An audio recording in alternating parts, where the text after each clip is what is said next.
आदिवासी भटके विमुक्त आलुतेदार बलुतेदार बांधवांनो, आज जो शासन निर्णय आलेला आहे, हैदराबाद गॅझेटियर मधील नोंदी विचारात घेऊन मराठा समाजाच्या पात्र व्यक्तींना कुणबी किंवा मराठा कुणबी किंवा कुणबी मराठा जातीचे प्रमाणपत्र देण्यासाठी कार्यपद्धती विहित करण्याबाबत सामाजिक न्याय व विशेष सहाय्य विभागाने आज 2 सप्टेंबर रोजी हा GR काढलेला आहे। तर मुळामध्ये बऱ्याच आपले आता मीडियाच्या माध्यमातून तिकडं जल्लोष केला जातोय आणि आपल्या बऱ्या ओबीसींना नक्की समजत नाही की नक्की काय झालंय, हा GR हा शासन निर्णय नक्की काय आहे, यांनी ओबीसीला धक्का लागतोय किंवा कसा, हे हैदराबाद गॅझेट लागू केलंय का, हे मराठवाड्यापुरतं आहे का। तर मित्रांनो, सदरचा हा जो काही शासन निर्णय आहे, तर हा शासन निर्णय महाराष्ट्र अनुसूचित जाती जमाती, विमुक्त जाती, भटक्या जमाती, इतर मागासवर्ग व विशेष मागासवर्ग या सर्वांना जातीचे प्रमाणपत्र देण्याचा आणि जातीच्या त्याच्या पडताळणी करण्याचा एक अधिनियम आहे 2000। मग त्याच्यामध्ये नंतर सुधारणा करण्यात आलेल्या आहेत। मग 2004ला या संदर्भात सुधारणा झाली, 2012ला याच अधिनियमामध्ये, म्हणजे हा ऍक्ट आहे जो कास्ट सर्टिफिकेट्स देण्याचा, याच्यामध्ये याच्यामध्ये सुधारणा करण्यात आलेली आणि याच्यामध्ये नवीन कार्यपद्धती विहित करण्यासाठी हा आजचा शासन निर्णय केलेला आहे। तर मुळात आपल्याला वाटतं की वरती त्याला जे हेडिंग असतं प्रत्येक एखाद्या शासन निर्णयाला, ते कशासाठी, तर ते दिलं हैदराबाद गॅझेटमधील नोंदी विचारात घेऊन सर्टिफिकेट देण्यासाठी। आपल्याला सगळ्यांना वाटतं हे गॅझेटियर आपण गॅझेट लागू केलं हैदराबादचं आणि आता सगळा मराठवाडा ओबीसी होणार। तर मुळामध्ये यांनी दाखवलं एक आणि केलं एक। ह्या हैदराबाद गॅझेट, आता मी तुम्हाला मित्रांनो गॅझेट दाखवतोय बघा, हे सगळे गॅझेट आहे तिथं। हे आज मी ते दिवसभर काढलेले, हे जर आपण पाहिलं तर हे सगळे 10, 15, 20 गॅझेट आहेत आणि हे जे काय गॅझेट आहेत, त्या गॅझेटमध्ये फक्त माहिती असते, भौगोलिक माहिती असते, तिथं वृक्ष कसे आहेत, पिकं कशी आहेत, काय कसं याची सगळी माहिती असते। त्यानंतर तिथं धर्माची लोक किती आहेत, कोणत्या जाती आहेत आणि कोणत्या जातीची लोकसंख्या काय। आता हे इथं आपल्याकडं हे हैदराबाद गॅझेट आहे। या गॅझेटमध्ये कुठल्याही गावच्या लोकसंख्या नुसते असेल, पण त्याच्यामध्ये त्या गावामध्ये कोण माणसं राहतात आणि त्यांची संख्या किती आणि त्यांची आडनावं किती, त्यामुळं हे गॅझेटियर लागूच होत नाही, ते एक माहितीचं पुस्तक असतं हे अशा प्रकारचं। आणि त्यामुळे हे असं गॅझेटियर मध्ये कुठले आडनावं बिडनावं काही नसतात। आता मुळामध्ये इथं आपल्याला धोका काय झालाय, तर मुळात धोका असा झालेला आहे की 1 वर्षापूर्वी यावेळेस हे जरांगे साहेब वाशीमध्ये आले होते आणि त्यांची मागणी होती की सरसकट कुणबी करा, आणि त्यांना हाच जो अधिनियम आहे ज्याच्यामध्ये आज ही कार्यपद्धती सुचवलेली आहे, हा अनुसूचित जाती जमातीचा, ह्या अधिनियमामध्ये सगळे सोयरे आणि गणगोत हे शब्द टाकण्यात आले होते की ज्याच्या सगळे सोयरा आहे किंवा गणगोतातला आहे त्यांनी ॲफिडेव्हिट द्यायचं। तर आज तुमच्या सगळ्यांना मी इथं स्पष्टपणे सांगतोय की आपला खूप मोठा घात केलाय। हे फक्त हे हैदराबाद गॅझेट नाही, हे मराठवाड्यापुरतं नाही, तर यांनी सगळे सोयरेच आणलाय। याच्यामध्ये जर आपण खाली बघितलं, वरती सगळं वेगळं आहे, पण आपण खाली बघितलं शासन निर्णय, इथं शासन निर्णय, तर या शासन निर्णयामध्ये एकूण या शासन निर्णयामध्ये 3 गोष्टी त्यांनी सांगितल्यात। भलं त्यांनी तिथं त्याला एक सलग दिलंय का, तर त्यांना शब्द छल करायचा होता। याला म्हणतात, ते महात्मा फुले म्हणायचे कलम कसाई, याला म्हणायचे कलम कसाई, म्हणजे कसे हे प्रशासकीय अधिकारी शब्द छल करून वरती एक दाखवायचं आणि आतनं एक करायचं। तर याच्यामध्ये पहिल्या याच्यात काय, तर मराठा समाजाच्या पात्र व्यक्तींना मराठा कुणबी प्रमाणपत्र मिळण्यासाठी चौकशी करून सक्षम कार्यास सहाय्य करण्याच्या दृष्टीने अहवाल देण्यासाठी गावातील समिती गठीत करण्यात आहे. म्हणजे या शासन निर्णयामध्ये एक ही समिती गठीत करण्यात आली. ग्राम महसूल अधिकारी, ग्रामपंचायत अधिकारी, सहाय्यक कृषी अधिकारी, याच्यावर आपण नंतर येऊ. त्यानंतर याच्यामध्ये जो दुसरा पॅरा आहे या समितीच्या खालचा, हा जो बघताल आपण, हा याच्यामध्ये त्यांनी काय केलंय, मराठा समाजातील भूधारक तसेच भूमिहीन शेतमजूर किंवा बटईने शेती करत असलेल्या व्यक्तींकडे शेत जमिनीची मालकी असल्याचा पुरावा नसल्यास त्यांनी 13/10/67 पूर्वी ते किंवा त्यांचे पूर्वज संबंधित स्थानिक क्षेत्रामध्ये राहत असल्याबद्दल त्यांनी फक्त काय केलंय, तुमच्याकडे शेतीचा पुरावा नसेल ना तर फक्त एक प्रतिज्ञापत्र द्यायचं. म्हणजे ही एक अट. पण आपला ओबीसीचा घात करणारं खालचा आपण सगळ्यात महत्वाचं म्हणजे यांनी किती डोकं चालवलेलं आहे बघा. वरती हैदराबाद दिलंय, त्याच्यानंतर ती काहीतरी ही समिती दिलेली आहे, त्याच्यानंतर मग ते प्रतिज्ञापत्र आणि तुमच्या शेतीचे पुरावे. त्यानंतर मूळ विषय येतो की या प्रतिज्ञापत्राच्या अधिकारी, शेवटचा पॅरेग्राफ आपल्या सगळ्यांकडे JR आलेला असेल त्यांनी तो काढून नीट बघा. जो शेवटचा पॅरेग्राफ आहे, या प्रतिज्ञापत्राच्या आधारे दिलेल्या अनुषंगिक पुराव्याचे सक्षम प्राधिकारी यांनी स्थानिक चौकशी करून खातरजमा करावी. अशा स्थानिक चौकशीमध्ये संबंधित जातीचा दावा करणाऱ्या व्यक्तीचे गावातील, आता बघा शब्द, कुळातील नातेसंबंधातील व्यक्तीला कुणबी जातीचे प्रमाणपत्र मिळाले असल्यास, काय लिहिले याच्यात, त्याच्या कुळातील नाहीतर नातेसंबंधातील, म्हणजे सगळे सोयरे आणि गणगोत हा शब्द त्यांनी काढला, पण तिथं गावातलं आणि कुळातलं काढलं. म्हणजे शब्द दुसरे जरी लावले असतील तरी त्यांनी ते सगळे सोयरेचा परत हा कायदा आणलाय. सगळे सोयरेचं तरी ते त्यांनी त्यांची चूक सुधारली. सगळे सोयऱ्यामध्ये त्यांनी हरकती सूचना मागवल्या होत्या, पण इथं त्यांनी तसं केलं नाही. त्यांना माहिती आहे हरकती सूचना मागितल्यानंतर 8 लाख हरकती ओबीसींनी दिल्यात आणि तो तसाच टांगणीला लागला. त्यामुळं त्यांनी हैदराबाद गॅजेटच्या आतमध्ये हा ओबीसीचा घात करणारा हे आपण आता ह्याच्याकडे परत जाऊया. कुणबी जातीचे प्रमाणपत्र मिळाले असल्यास व दावा करणारा व्यक्ती हा त्यांच्या नातेसंबंधातील कुळातील असून कुणबी असल्याचे प्रतिज्ञापत्र ते देण्यास तयार असल्यास तसे प्रतिज्ञापत्र घेऊन उपरोक्त नवीन गाव पातळीवर स्थानिक समिती, आता हे कोण करायचं, कास्ट व्हॅलिडिटी समिती करायची, समाज कल्याण करायचे. म्हणजे प्रतिज्ञापत्र तर द्यायचंच, त्याच्यानंतर कुणाला द्यायचं, ग्राम महसूल अधिकारी म्हणजे कोण, ग्रामसेवक. म्हणजे एवढं सोपं काम करून टाकलंय. आता वंशावळ समितीच्या साहाय्याने ती चौकशी करेल. त्या चौकशीच्या आधारे सक्षम प्राधिकारी अर्जदारास कुणबी जातीचा दाखला देण्याबाबत निर्णय घेतील.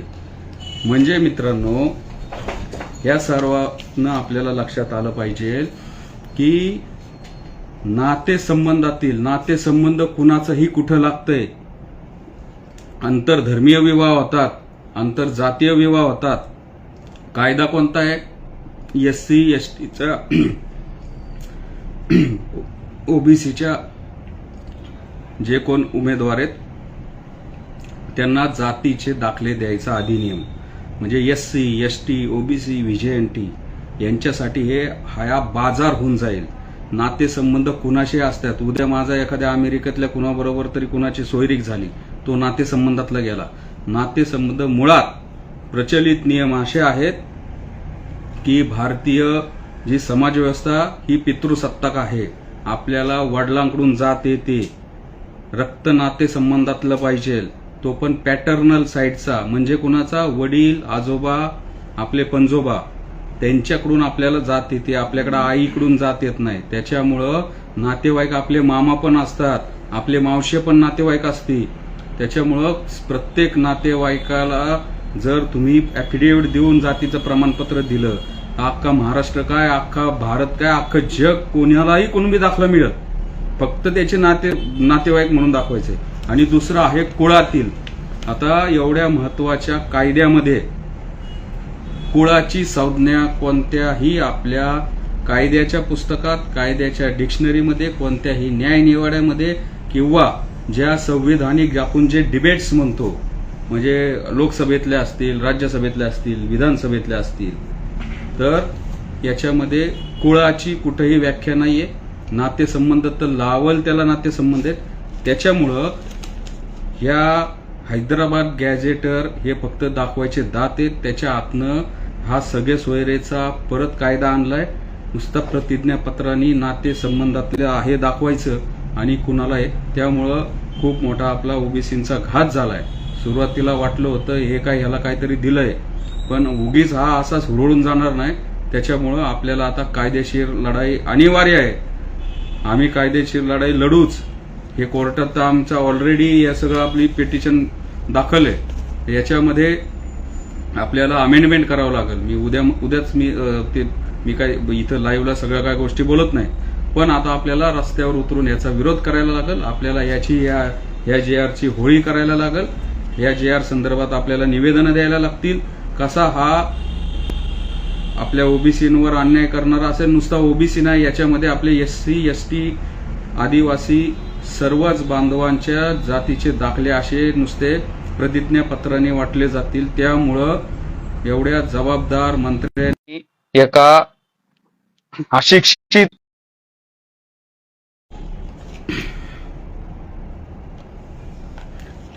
अशिक्षित माणसाच्या हट्टाला दबून हा इतक्या बेजबाबदारपणा केलेला आहे.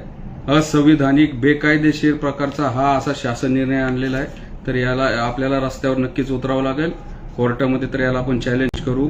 बऱ्याच जणांना काय झालं आणि काय नाही झालं याबद्दल साशंकता होती. तर मी इथं आज त्यासाठीच लाईव्ह आलेलो आहे आणि त्यामुळं आपली भूमिका आपली स्पष्ट आहे की याने परत सगळे सोयरे हा कायदा परत आणलेला आहे.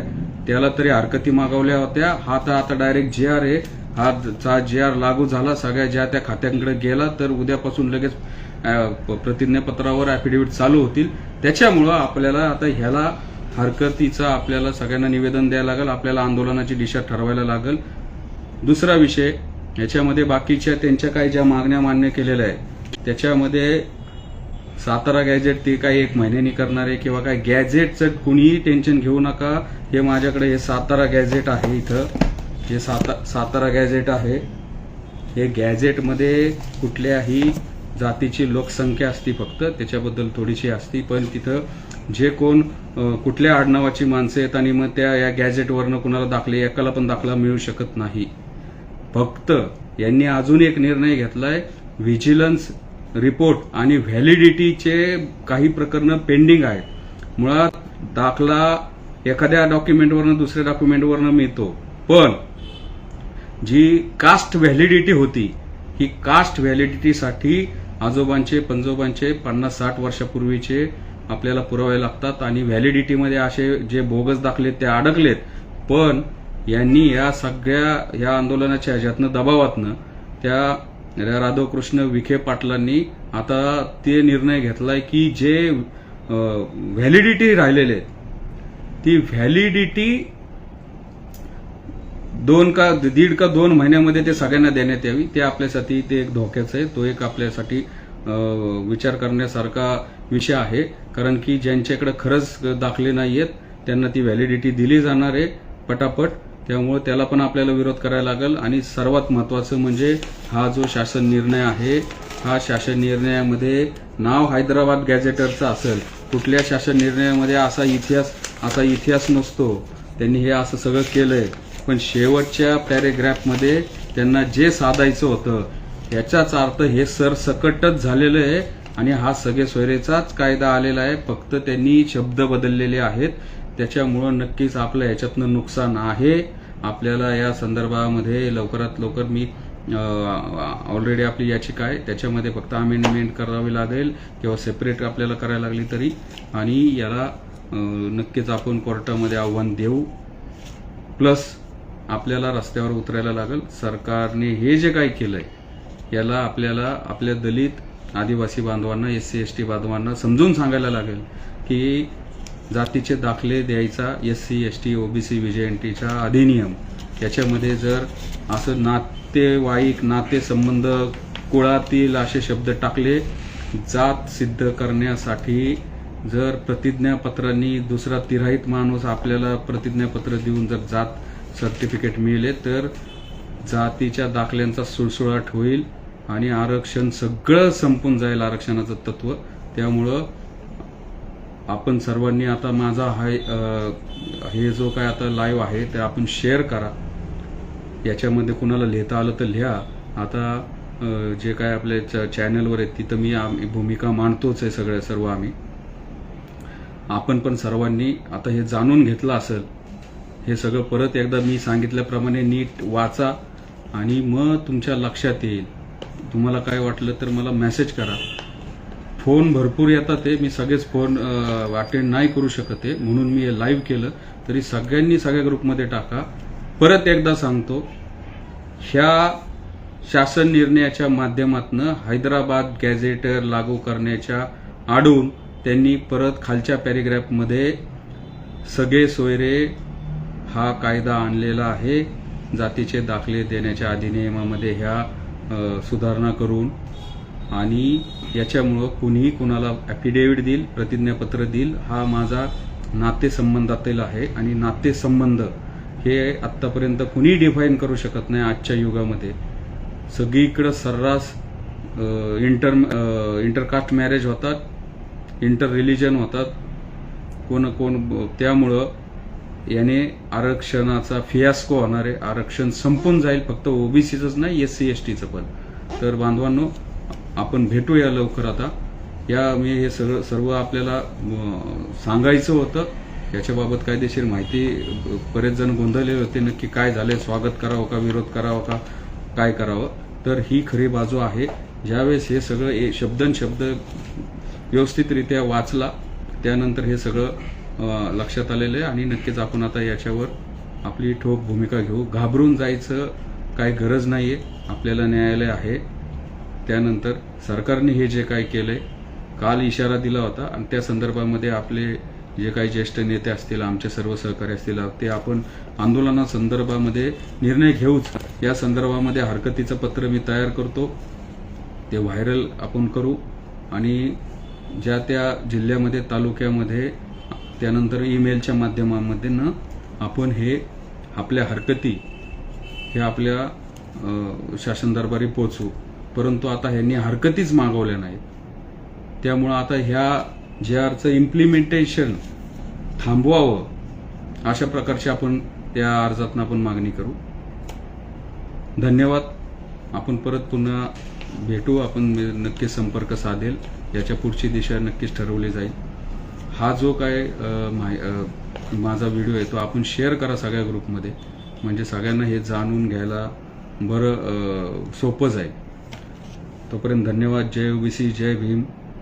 आणि असं नाहीये, हा कायदा नैतिकतेवर कुठंतरी नक्कीच चालतो, संविधानिक तत्वावर चालतो. आणि आरक्षण मिळतं, पण आरक्षण कसं मिळतं तर जातीच्या दाखल्यामुळं मिळतं, जातीमुळं मिळतं. आणि ते जातीचा दाखला काढण्यासाठी जो अधिनियम आहे त्याच्यामध्ये हे जर सगळं जर असे काय उद्योग जर शासन करत असेल तर ह्याला आपण कायद्याने आणि रस्त्यावर वैधानिकरित्या आपण 100% विरोध करू आणि हे हाणून पाडू, जसं आपण सगळे सोयरे हाणून पाडला होता. धन्यवाद. जय OBC, जय भीम.